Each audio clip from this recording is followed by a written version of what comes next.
اوس وخت راغلی چې د دغه ولس په سر باندې رحم لاسونه کېږي.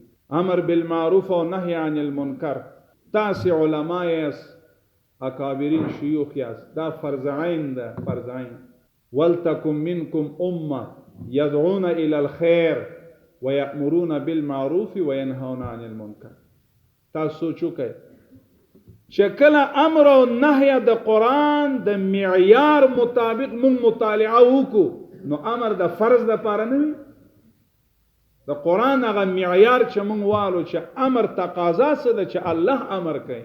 او په دغه آیات کې محدثینو درې موضوعاتو ته اشاره کړې ده او خوشحاله په دې یو چې لله الحمد هغه درې واړه اهداف د اسلامي امارت د چتر لاندې او د اسلامي نظام د چتر سایه لاندې لله الحمد اوس بالفعل روانه ده.